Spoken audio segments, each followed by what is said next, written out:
ഇപ്പോൾ ആറന്മുളയിലേക്ക് എത്തുമ്പോഴേ ഇപ്പോൾ വീണ ജോർജ് ഞാൻ നേരത്തെ പറഞ്ഞതുപോലെ സഭാ സമവാക്യങ്ങളുണ്ട്. അവർ ഒരു വനിതാ മന്ത്രി എന്ന നിലയിൽ അവർ ആദ്യത്തെ MLA നിലയിലും അതേപോലെ പ്രളയ സമയത്തുമൊക്കെ അവരുടെ ഇടപെടലുകൾ ഇതൊക്കെ അവർക്കൊരു പോപ്പുലിസ്റ്റ് ഇമേജ് ഉണ്ടാക്കിയിട്ടുണ്ട്. പക്ഷേ ആ വകുപ്പിനെ നയിച്ച മന്ത്രി എന്ന നിലയിൽ ഒരു വലിയ ആൻറ്റി ഇൻകുംബൻസി ആ മണ്ഡലത്തിലുണ്ടായിരുന്നു. പൊതുവായി ഒരു പിണറായി വിജയനെതിരായിട്ടുള്ള തരംഗമാണെന്ന് പറയുമ്പോഴും ആറന്മുളയിൽ സ്പെസിഫിക്കായിട്ട് വീണയ്ക്കെതിരായിട്ടൊരു ആൻറ്റി ഇൻകുംബൻസി ഉണ്ടോ? കാര്യം ചില മണ്ഡലങ്ങളിൽ അതില്ല. ഇപ്പോൾ നമ്മൾ കൊട്ടാരക്കരയിൽ എടുത്തു നോക്കിയാൽ പിണറായിയുടെ ഭാഗമായി അല്ലെങ്കിൽ താങ്കൾ ഇപ്പോൾ പറഞ്ഞതുപോലെ ഒരു ലെഫ്റ്റ് വിരുദ്ധ വികാരം അവിടെ പൊതുവേ ഉണ്ടെങ്കിൽ പോലും കൊട്ടാരക്കരയിൽ അത് KN ബാലഗോപാലിനെതിരെ വളരെ കുറച്ച് മാത്രമേ പ്രവർത്തിച്ചിട്ടുള്ളൂ. പക്ഷേ ആറന്മുളയിൽ അതെങ്ങനെയാണ് പ്രവർത്തിച്ചത് വീണ ജോർജിനെതിരെ? ഒന്ന് 10 കൊല്ലക്കാലമായി ആറന്മുള നിയോജക മണ്ഡലത്തിലുണ്ടായ വികസന മുരടിപ്പ്, അത് നിങ്ങൾ ഈ പറയുന്ന പുറമേ കാണുന്ന അല്ലെങ്കിൽ പറയുന്ന വികസനങ്ങളൊന്നുമല്ല. ആറന്മുളയിൽ 12 പഞ്ചായത്ത് ഒരു മുനിസിപ്പാലിറ്റിയാണ്. ഈ സ്ഥലങ്ങളുടെ റോഡുകൾ മുഴുവൻ പൊട്ടിപ്പൊളിഞ്ഞ് കിടക്കുകയാണ്. നിങ്ങൾ വന്ന് പരിശോധിച്ചാൽ അറിയാം, അല്ലെങ്കിൽ നിങ്ങളുടെ റിപ്പോർട്ടർ സ്പെസിഫിക്കായി നോക്കിയാൽ അറിയാം.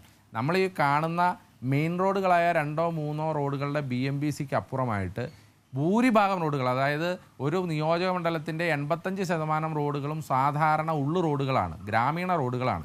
ആ ഗ്രാമീണ റോഡുകളൊക്കെ പൊട്ടിപ്പൊളിഞ്ഞ് 10 കൊല്ലമായിട്ട് ടാർ ചെയ്യാതെ കിടക്കുമായിരുന്നു. ഇവിടുത്തെ ഏറ്റവും വലിയ പ്രശ്നം കുടിവെള്ള പ്രശ്നമായിരുന്നു. പല മേഖലകളും കുടിവെള്ളമില്ലാതെ അവർ വലിയ രീതിയിൽ വേദനിച്ചുകൊണ്ടിരിക്കുകയായിരുന്നു. അപ്പോൾ ഇതൊക്കെ ഇവിടുത്തെ പ്രധാനപ്പെട്ട പ്രശ്നങ്ങളായിരുന്നു. 2, 10 കൊല്ലമായിട്ട് ഒരു സർക്കാർ വിരുദ്ധ വികാരമുണ്ട്. 3, ഇത് തീർത്തും അങ്ങനെ LDFൻ്റെ കോട്ട എന്നൊന്നും പറയാൻ പറ്റില്ലല്ലോ. ഇത് അവർ വന്നു 10 കൊല്ലം എങ്കിൽ പോലും യു ഡി എഫിൻ്റേതായ ഒരു ബേസ് ഉള്ള ഒരു മണ്ഡലമാണ്. ഏത് കാറ്റടിക്കുമ്പോഴും ഞങ്ങളുടെ വോട്ട് ബേസ് ഇവിടെ വളരെ കൃത്യമായിരുന്നു. അത് കഴിഞ്ഞ തെരഞ്ഞെടുപ്പുകളുടെ കണക്കെടുത്താൽ അറിയാം. പിന്നെ 4, ഇതിനകത്ത് ശ്രീ അരുൺകുമാർ എന്താണ് ഇപ്പോൾ ആരോഗ്യ വകുപ്പിനെതിരായിട്ടുള്ള പ്രശ്നം? അപ്പോൾ ആരോഗ്യ വകുപ്പിനെതിരെ ഞങ്ങൾ നിരവധി സമരം ചെയ്ത ആളുകളാണ്. ഇപ്പോൾ താങ്കൾക്കറിയാം, നമുക്കൊരു മന്ത്രി എന്നുള്ള നിലയിലോ ആരെങ്കിലും ഒരാളോ ഒരു വീഴ്ച സംഭവിക്കുക എന്ന് പറഞ്ഞാൽ സ്വാഭാവികമാണ്. ഇപ്പോൾ ആരും 100% തികഞ്ഞവർ ഞാനും അല്ല, അരുണും അല്ല, ആരുമല്ല. നമുക്കൊക്കെ തെറ്റുകൾ പറ്റും. ഇപ്പോൾ അരുൺ പറഞ്ഞല്ലോ എനിക്ക് തെറ്റ് പറ്റിയെന്ന്, എനിക്കും തെറ്റുകൾ പറ്റാറുണ്ട്, നമുക്കൊക്കെ തെറ്റുകൾ പറ്റാറുണ്ട്. പക്ഷെ ഒരു വീഴ്ച സംഭവിച്ചു കഴിയുമ്പോൾ ഒരു മന്ത്രി ജനങ്ങളോട് നടത്തുന്ന റെസ്പോൺസ് ഉണ്ട്. ആ റെസ്പോൺസാണ് പ്രശ്നം.